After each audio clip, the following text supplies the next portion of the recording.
of leaders, and I think that these are the smaller parties that will take the seats there and they'll be able to respond to some of these pressing issues that are coming out of Hout Bay. In the meantime, while they do that, let's bring you a little bit more news that's coming through today. We're seeing here a warning that's been issued by the, I beg your pardon, the KwaZulu-Natal Weather Service, basically saying, SA Weather Service, I should say, they're saying that there's an alert for very heavy rainfall and thunder showers across KwaZulu-Natal throughout the weekend. So take care there. They've warned the residents, especially those who live near riverbanks, not to cross full rivers. They warned that people should, if possible, remain indoors until the beginning of next week.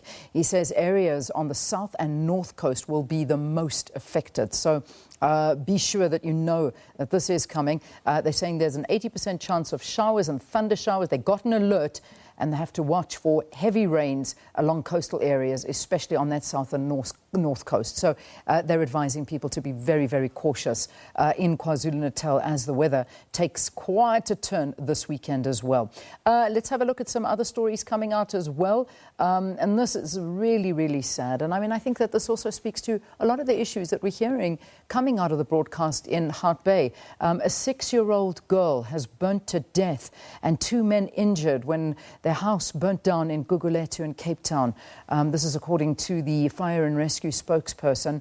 They say that the cause of the fire is still being investigated. 2 fire engines, 1 water tanker, a rescue vehicle, and 14 staff were on the scene. When they arrived, the officer in charge notified that a person was reported inside the dwelling, and once they searched it, they found that unfortunately a female minor had sustained fatal burn wounds. So a very, very sad story coming out there, and that's Gugulethu, Cape Town. Now let's go back to Hout Bay, and I think they have swapped the panelists now, and they'll be able to continue the discussion. Sakina, over to you. Okay, welcome back to the Hangoag Sports and Recreation Centre. And as we said earlier, the parties that were on the panel were parties represented in Parliament. We now have a brand new panel of parties not represented at this time in Parliament. And I'm going to run through and get everybody to introduce themselves and to tell us in a minute what it is that they want to put to the electorate. And starting with the BLF. Greetings, everyone. My name is Nadisa Mnyama from the BLF, Western Cape Chairperson. First of all, I want to register our dissatisfaction, Sakina, with how we are conducting the program. And the favoritism to mainstream political parties. It's as if now we're being constructed into some underdogs that don't deserve to be listened to. These people spoke for close to an hour and a half. But anyway, let's move forward. The BLF has a battle plan. We don't have a manifesto, we have a battle plan. In the battle plan, we call for free housing, we call for free electricity, we call for free water, free healthcare.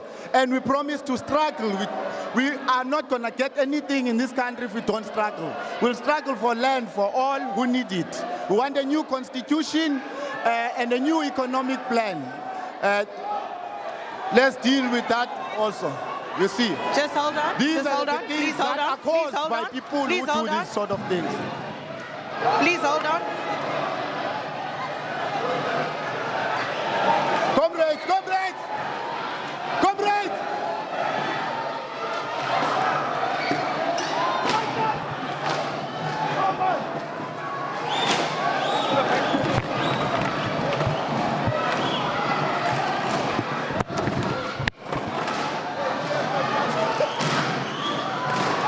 Horrific scenes coming out of our election broadcast in Hout Bay. We've been trying absolutely everything to keep this broadcast going, to let these smaller parties be heard, and this is what is happening now. What you're seeing are live visuals coming from Hout Bay. Our cameras are rolling. EFF supporters are now throwing chairs at other supporters, and I'm not certain that this broadcast can go on now. I really don't believe so.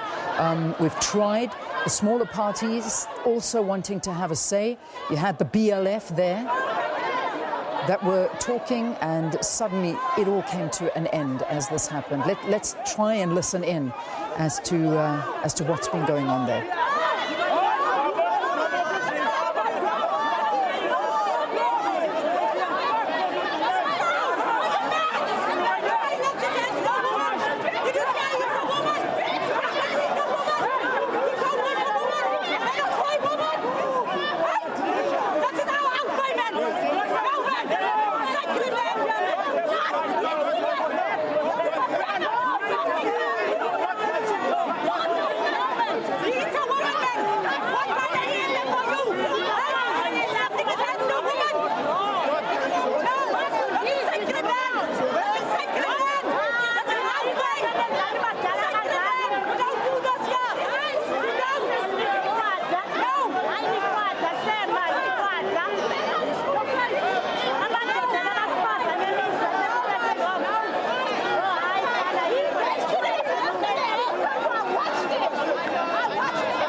watching live scenes coming out of Hout Bay this morning. This was our election broadcast that has now officially resulted in the supporters and the crowds now completely disrupting this broadcast.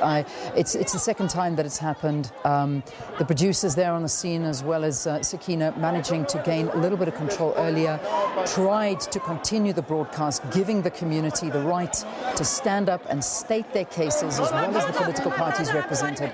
But now, as you can see, it's now gotten to a point where they actually can't continue. You've got the different political parties shouting amongst one another. A bit earlier, if you weren't watching, you saw the EFF throwing chairs at the other supporters, and you just cannot continue a broadcast like that. I mean, these broadcasts are there for a lot of the community to speak out, to air their grievances, and to speak to the political representatives themselves to try and tell them what they're going to do about it. But unfortunately, this one ending in a very harsh manner and unable, I imagine, to continue. But we're going to take a break here on the program. We'll bring you the news headlines, and in fact, we're not going to take a break. We're going to bring you up to speed with the latest news headlines here on this Friday morning as we still monitor that situation in Hout Bay. There is other news taking place. I can tell you that Transport Minister Bladen Nzimande has disputed allegations that there is a shortage of South African truck drivers with adequate skills. He has been engaging with the trucking industry in Durban following ongoing protests by local drivers against the hiring of foreign drivers. Nzimande has called for better enforcement of the country's employment laws. We don't believe that